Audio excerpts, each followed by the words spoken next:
The defense in the NBA is actually non-existent right now, and the NBA is doing nothing about it.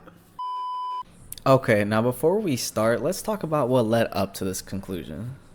Luka Doncic and Joel Embiid both had 70 points in basically the span of 1 week, and they were absolutely amazing works of art on the offensive end.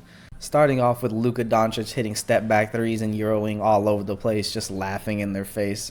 It was actually pretty comical to watch how badly he was just toying with the Hawks defense, who's honestly not even that bad of a defensive team. I guess it was just their off night. I'm not too sure what the issue was, because when you watch some of the highlights, I mean, damn, they were giving him wide open threes, letting him drive to the lane with no contest at all. And of course, he's getting his, superstar foul calls, which is no big deal. That's just the way the NBA is nowadays. And we as fans, we accept it because that's what we're accustomed to right now. And that's okay because damn it, the offense is fun as hell to watch. So why not? Then we had Joel Embiid just dominating against the Spurs, looking like prime Shaq with a mid-range jump shot.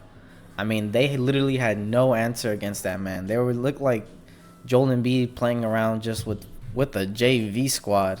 Not even 7'4" Wemby could do anything to slow that guy down. I mean, it would have been a hazard having Wemby try to guard Joel Embiid. And I can't even shit on the Spurs defense either. They were playing hard defense. They just don't have anybody that's big enough or strong enough to stop them. And it also doesn't hurt when you're getting the tickiest of tackiest foul calls from the referees. And he knows it too. That's what's worse about it. Joel Embiid will flop his ass into the second row if he has to just to get a foul call. And you can't blame the players. That's just the way the NBA is now, and that's the way the refs are calling it.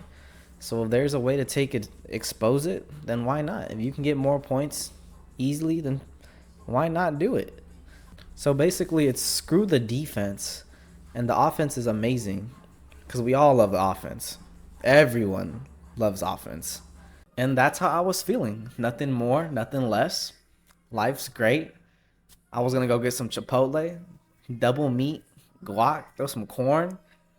It was about to be a good ass evening, but no. Something hit me like the basketball gods themselves were talking to me and telling me this is not the way NBA should be played. And I started to think about all the legendary players who came before this era who set amazing single game performances, down from the people like Kobe to AI, Jordan, Larry, LeBron, David Robinson, and of course, I have to mention Wilt.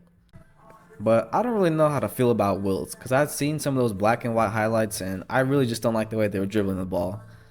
That just don't stand right with me. Like, skill-wise, that's just disgusting. But 100's 100, so I guess I gotta put some respect on it, right? But regardless, the level of physicality and the defensive schemes that these players were going up against were just cutthroat better compared to the ones that we see in this era today, as you can see from some of these highlights. And that also doesn't include that these players were putting up amazing numbers a game while shooting less threes and less flopping to the free throw line, basically baiting the referees like we see today in this era. Which is why it's safe to say that the direction the NBA is going, these legendary players' accolades are going to be passed up in the blink of an eye. And I wish I could just say it was because the skill level's risen, which I do believe the skill level has risen. But it's not just skill level alone. I mean, we're talking about three-point shooting's gone nuts right now. Everyone has a three-point shot, from the worst player to the best player. Defensive physicality is Charmin soft at best. And obviously, refereeing is pretty weak as hell. Everyone gets a foul call. All you gotta do is flop. And even when you look at the top 15 highest scored games by NBA players, 5 are from active players, and 4 are from players that did it within this season or last season. That's literally a season and a half.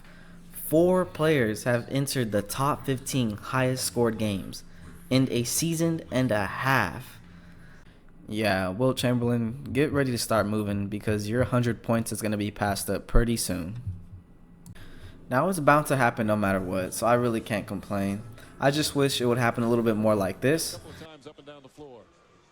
We will see from Kobe Bryant this year so much athleticism, so much spectacular play. Instead of like this. Wednesday night, Johnson had 21 points in that game, and Johnson's on the board tonight for the Hawks. And Lucas. And of course, these are just my personal opinions. Everyone has their own perspective on what they think is good or bad.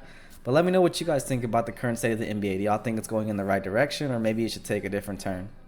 If y'all liked the video, give it a thumbs up. Hope y'all have a good day. Peace.